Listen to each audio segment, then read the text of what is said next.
Can your heart stand the shocking facts about grave robbers from outer space?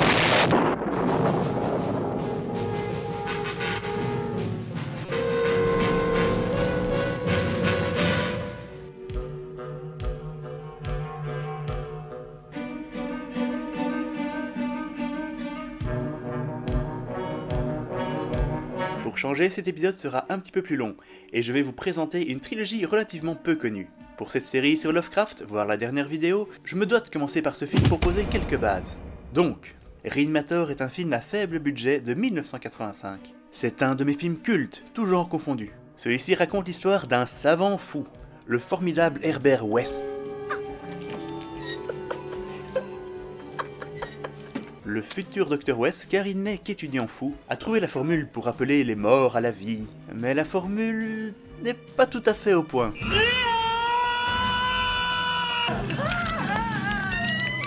À côté de ça, son professeur, le Dr Hill, veut s'approprier sa création. La confrontation de ces deux esprits dérangés est ce qui fait ce film.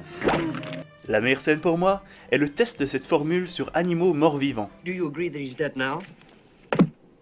Do you agree that he's dead now? West, stop! I'll show you. Then you'll help me.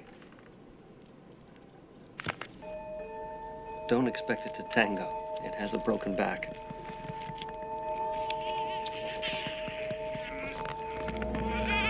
God!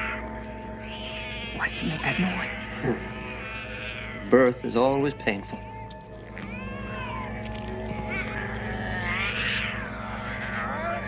He's dead. Twice. L'histoire est bel et bien basée sur la série de nouvelles du même nom écrite par Lovecraft. Seule l'idée de base est gardée, mais c'est quand même une très bonne adaptation, qui n'a rien à voir avec le mythe de Cthulhu, je dois vous l'avouer. Trois noms que l'on voit ici se retrouvent dans beaucoup de films sur ce sujet tentaculaire. Le producteur Brian Yuzna, le réalisateur Stuart Gordon, et l'acteur principal Jeffrey Combs. Au moins l'un de ces noms se retrouve dans presque tous les films Lovecraftiens. Le deuxième film de la série, La fiancée de Reanimator, clin d'œil très subtil à Frankenstein, est sorti en 1989. Il est cette fois produit et réalisé par Brian Yuzna.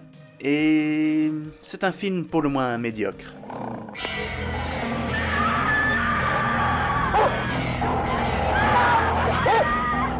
Le premier arrivait à allier à la perfection humour et horreur. Celui-ci va à fond et le résultat final est assez ridicule. You stupid biped! Même si je suis sûr que c'est volontaire. Donc même s'il y a moyen de bien rigoler avec ce film, je ne le conseille pas spécialement. Vous pouvez même le sauter parce qu'il n'y a aucun lien entre celui-ci et le troisième. Ce dernier est sorti en 2003, donc 14 ans après le deuxième film. C'est un véritable hommage aux effets spéciaux des années 80, et très rafraîchissant comparé aux films d'horreur qui sont sortis ces 10 dernières années. Le scénario a ses hauts et ses bas, mais le principal est là, Jeffrey Combs en tant que le Dr West. Celui-ci a avancé dans ses recherches, et a, peut-être, trouvé la solution au problème de sa formule. Tout le film se passe en prison, et l'un des personnages principaux est le malade qui sert de directeur.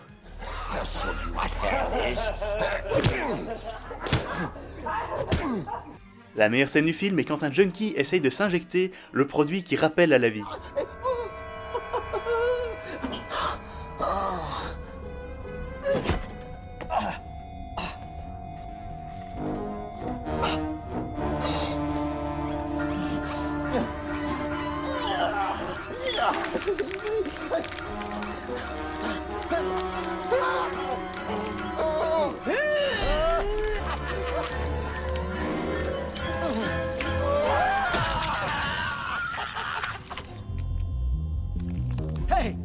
Hey, man.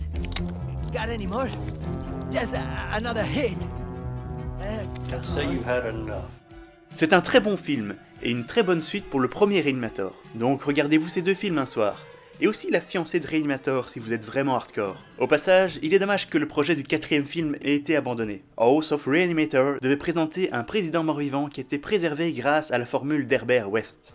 Et là-dessus, je vous dis, votez Cthulhu!